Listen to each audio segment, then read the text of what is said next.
Now, the sale and consumption of chicken has not been affected in any way after Noguchi Memorial Institute for Research confirmed an outbreak of bird flu last week. How was business affected by the strike by commercial drivers today? And also would take you through the stock market. My name is Abigail Adomakwenchi. You're welcome to Business Live.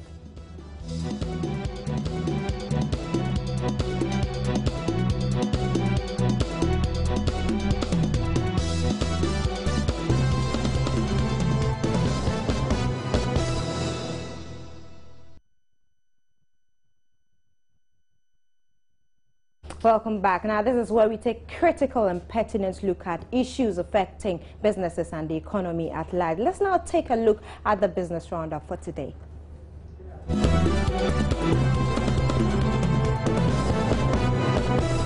The National Labour Commission (NLC) has subpoenaed the Union of Industry, Commerce and Finance Workers (UNICOF) and the Agricultural Development Bank (ADB) to appear before the Commission today, June 1st, 2015. A letter from the NLC signed by its Executive Secretary, Dr. Bernice Welbeck, commands the parties to appear before the NLC for the hearing of notice to embark on strike logged by ADB Bank Limited against UNICOF on the 26th of May, 2015. Chief Executive of the Private Enterprise Federation (PEF), Nana Osei-Bonsu, has advised small and medium enterprises to explore other avenues for credit apart from banks. He says with the banks charging astronomical rates on their loans, SMEs are better off turning to equity investors or capital ventures for funds to run their businesses. The International Cocoa Organization has downgraded by 22% Ghana's cocoa output for the 2014-2015 cocoa season. The estimate for the Ghana crop, which is the world's second biggest, was slashed by 114,000 tons from 696,000 tons, representing 22% slump year-on-year. The International Cocoa Organization says it is yet to get a definitive explanation to the shortfall, even though factors like strong Harmattan wind, inadequate rainfall, late application of fertilizers, and the curtailment of a government spraying program have been cited as hurting production in Ghana. The government is likely to start the implementation of the advanced form of deregulation of the petroleum sector on June 15. If this happens, importers and marketers of petroleum products will set their own prices instead of the National Petroleum Authority. The development could see prices come down eventually as various players compete to attract more customers to their service stations. However, some players have told Joy Business the move is likely to be implemented from July 1. Economist Dr. Kwame Baniakon has called on the central bank to adopt a new and efficient formula for the calculation of base rates. Dr. Kwame Baniakon tells Joy Business the unclear and inconsistent mode by which base rates are calculated in Ghana's fiscal regime has resulted in the fiscal imbalances and will deepen the woes of business owners in the country if not checked.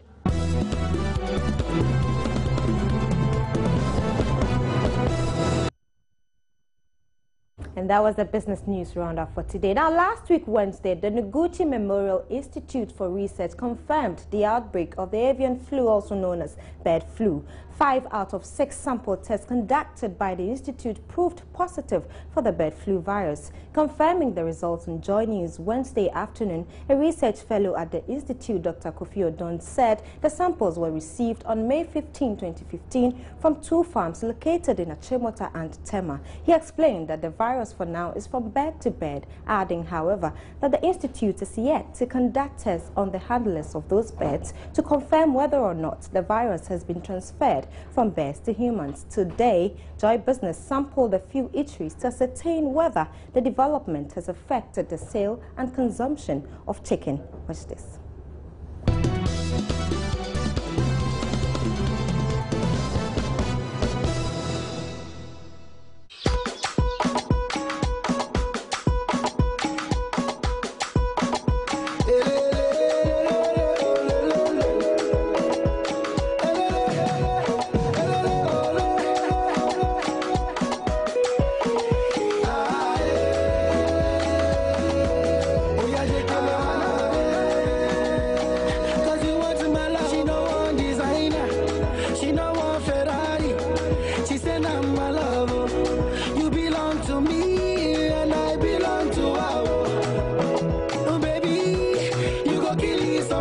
Okay, to me, I think it's not affecting my business because my customers are not complaining. If they should have been, we would have stopped buying it. But since they are not complaining, the business is still going on. So I think it's not affecting my business. But I think some places it might because their customers might be complaining. So I think the government also have to check of the importation of the goods before it's been excluded into the system. Yeah.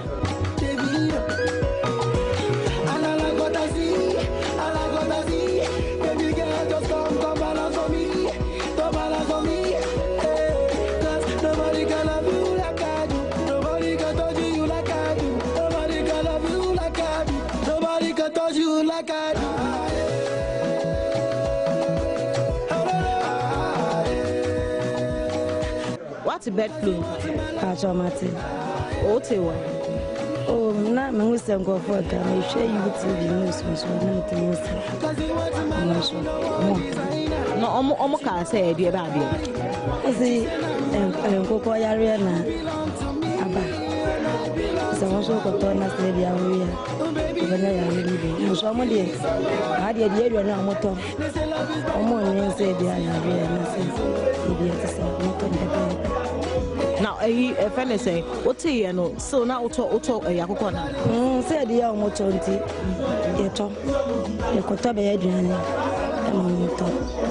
the Bia Kota. Now, and only worried, say, Waka Koto, a Biana, Yarini Biwa, a yakona. You dear. Meti and so, Media Naman Baba, if you say, I'm a tell say, I'm not to two and I'm on tip. Say, I rinse one. And yes, will be on so fair, Bibi man say, will be so quarry, I call that. She will be a grandfather. I said, be my class, my baby. Yes, she every make grammar, Bibi and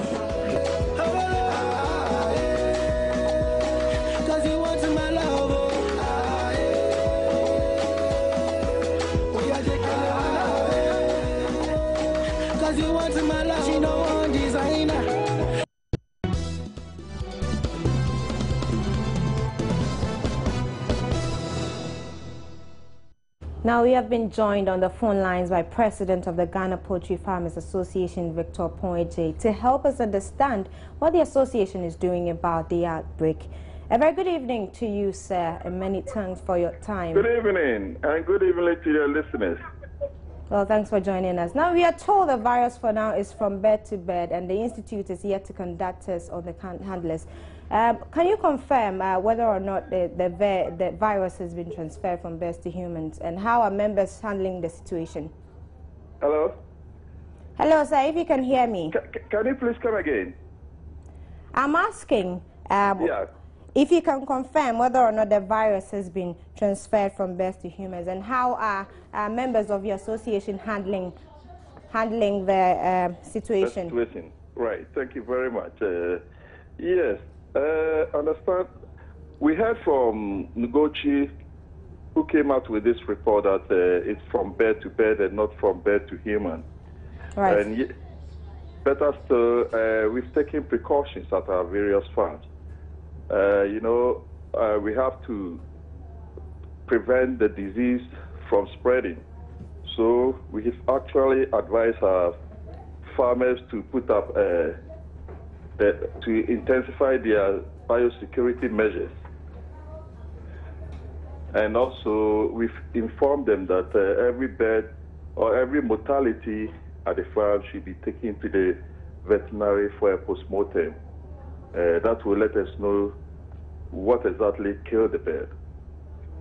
But so far, apart from the farm that recorded that disease, there has been no other farm except the one which recorded. And the birds there have been killed already, and the place has been disinfected, and the place has also been quarantined.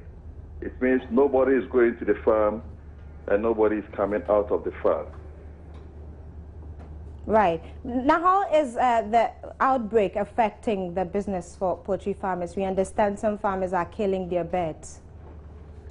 For that, I've not heard anything about it. But you don't have to kill your bird if you don't have the disease. And the disease must be confirmed by the veterinary and the laboratory and the Noguchi. So if you don't have any disease, you don't have to kill your birds. Because we have various types of diseases. We have the Newcastle, the Gumboro, the fowl pox, and other diseases. So if it is not confirmed that it is a bird flu, I don't see the reason why you should be killing your birds. But I've not heard any farm that has done that. I don't know if you have that information. Right. Now, moving forward, what are the alternatives for you? Actually, we are waiting for the final confirmation from Italy. That has not come yet. You know, normally when it happens like that, the veterinary has to do their own reports, and before it goes to Noguchi, before it goes international laboratory for a confirmation. That one has not come yet. But all the same, we are advising our farmers to take precaution. And I would say that this thing came about 4 weeks ago, and there are some other farms around that farm that had the disease. But so far, we've not heard that it has been transferred to any other farm. So I would say that the farmers should continue to do their work, but they only have to put up biosecurity measures so that if there's anything, it can be prevented. Now, finally, before I let you go, you just said that you have not had any hint of farmers killing their birds. But what would you advise farmers to do in these times to keep their business? Yes, they should continue with their business. They should continue with their business. If there is any mortality, they have to send it to the veterinary for a postmortem, and they will verify the kind of disease that killed the bird. But it's not necessary killing your bird, and it will be a great loss if you do that, because the birds have to live for you to sell before you can take care of your cost. So if there's no confirmation at your farm that you have that disease, you don't have to kill your birds. So I'll advise the farmers to continue with their normal business. Right. Many thanks for your time, sir. That was the president of the Ghana Poultry Farmers Association, Victor Opon-Eje. Now we move on to some other issues. And for residents of Tema Ashaiman and its environs, it's been a dreadful Monday as many commuters were stranded at lorry stations. A few who managed to make it to work had it tough, and work was definitely affected. Take a listen.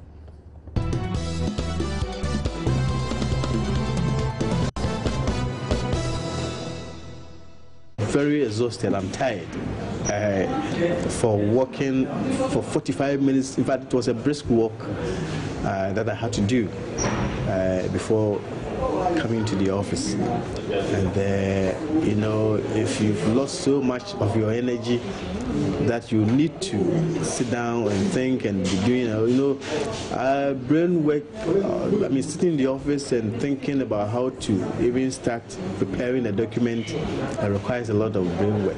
And once you are tired already, it's difficult.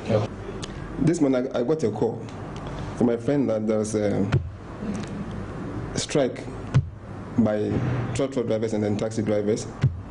So I managed to actually secure a taxi, which took me more. Actually, what I should have spent like 15 cedi or 10 cedi, I spent in excess of about 30 cedi today. But I was able to get to the office on time to work. Okay. What happened is that because of the strike, I paid more to be able to come to office today. From where? From Dansoman, last stop to the office that's in Accra High. I was coming to work. Compared to the previous days, it was a bit tedious and difficult. Because when I go to the roadside to pick a car from my end, which is from Kaswa to Circle, the place was crowded with a lot of people. The vehicles were not coming, and it was some way. So I got to the office very late. Because of that, our meeting for today was postponed to tomorrow.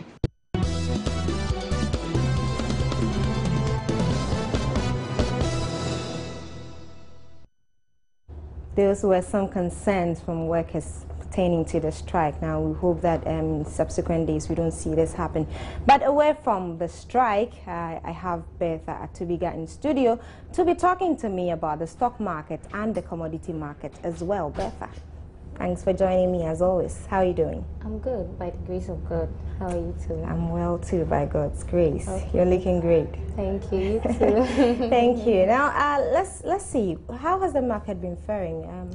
Any good news? Let me say, last week it was a mixture as well. We saw the CI going up marginally because we saw more equities gaining as compared to the losers.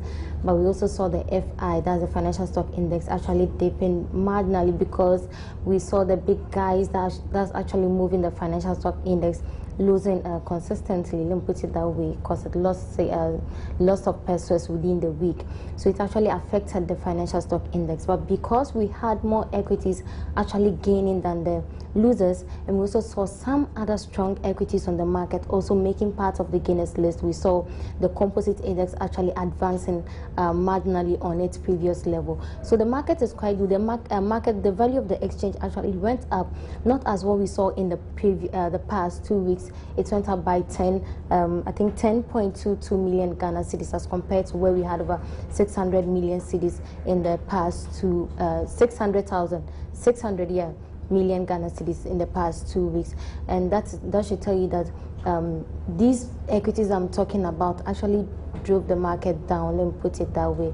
And we saw the volumes of shares that was traded on the market also going down as compared to what we saw in the past 2 weeks. It has been a bit slow, but it's not totally down, let me put it that way, because we are still seeing more of the other equities aside the financials also adding up to investors' capital. So it was a mixture, talking about demand and supply and other.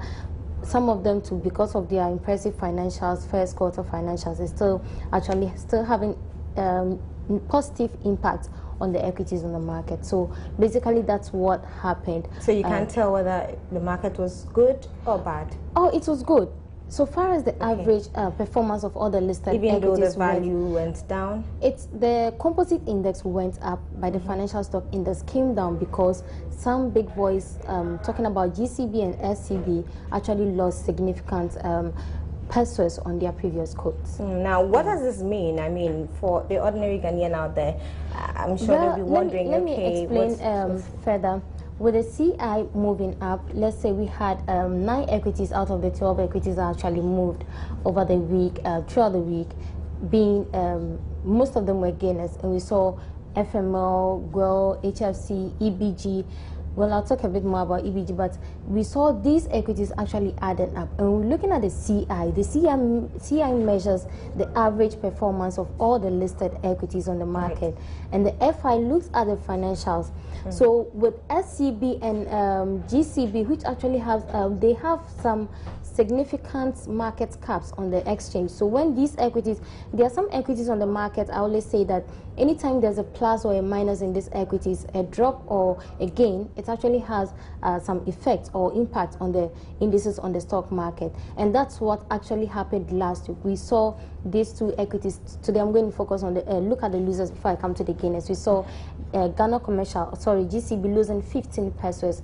That's 2.89 of its week opening value. And now, as I speak to you now, today, GCB has lost its 4 pesos that it had. It was at 5 Ghana cedis, 4 pesos, and it's now trading at 5 cedis per unit share. And we saw SCB losing 8 pesos, and that's 0.40%.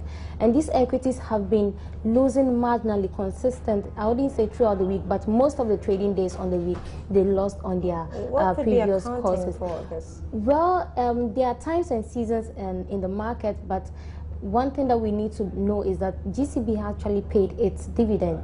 And when dividends are paid, some investors actually sell off their shares, okay, to maybe new buyers. Because when you look at the volumes of shares that actually traded on the market, is today, for instance, it was part of the top 3 traders on the Ghana Stock Exchange.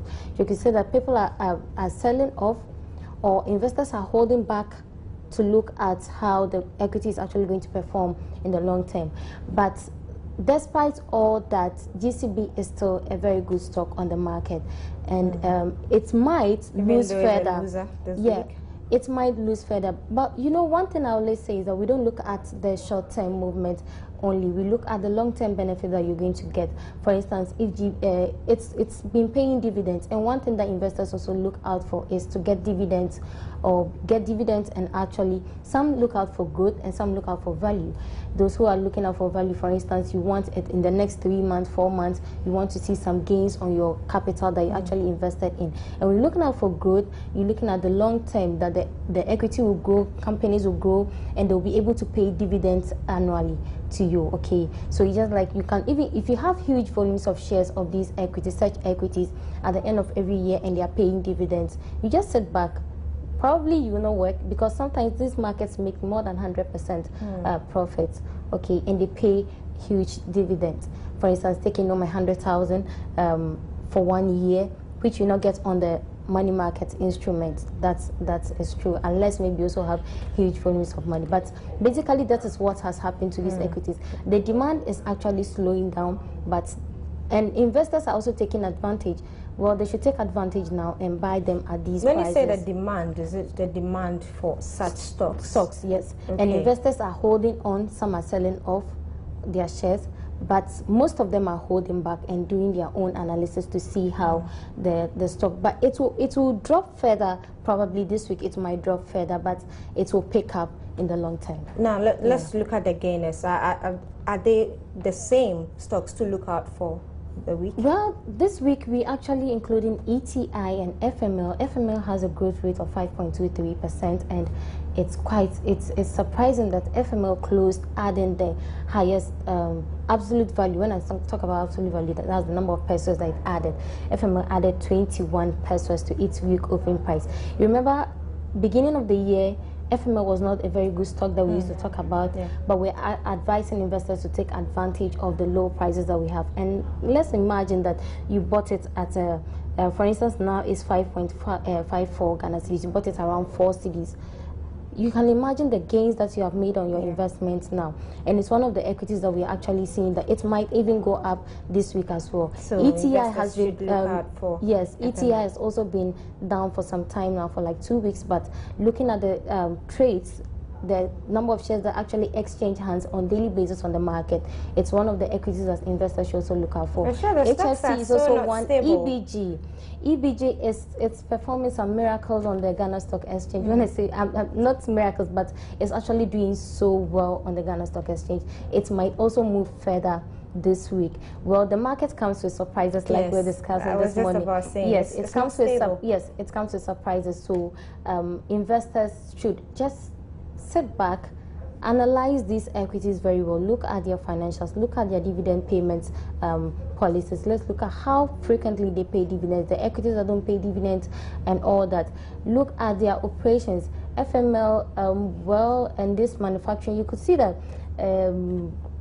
despite the energy crisis, Unilever, FML did very well first quarter, and their prices are actually moving up, though they are still below year opening prices, but they are doing very well on the market. And one other equity that's also doing so well is GOIL.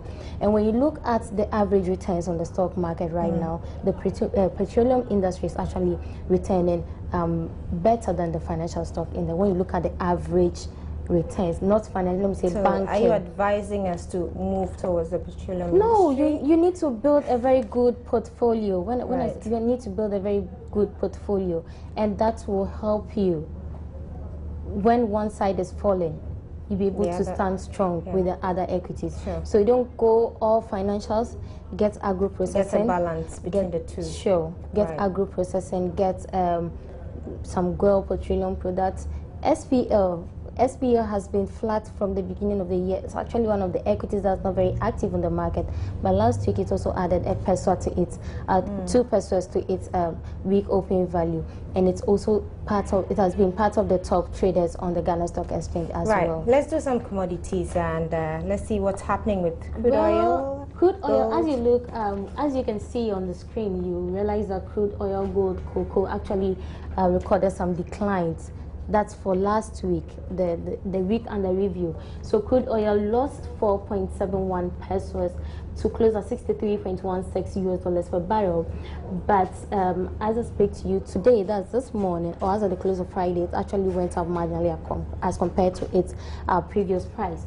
You can also see that gold went down by 1.97% and cocoa also went down by 1.42%. So this is actually what happened on the commodities market. Looking at the week, the previous week, that's the past 2 weeks, and then as at the close of last week, this is the current price, the closing prices of the commodities on the international market. I'm interested in oil. It's going down, but it can even go up this week as well. Anything can happen. It's not stable, and we cannot tell. Yeah, but you know, it's some weeks, or is it a month ago, it was predicted that it might hit 75 US dollars per barrel by the end of the year, and that's highly possible. Let's see how that turns out. Thank you very much, Bertha, with that analysis. So, Bertha Atubiga with the analysis there. And that will be all for Business Live today. My name is Abigail Adomakoenchi. You can catch a repeat of the show at 11:30 p.m. Do stay on for more programs.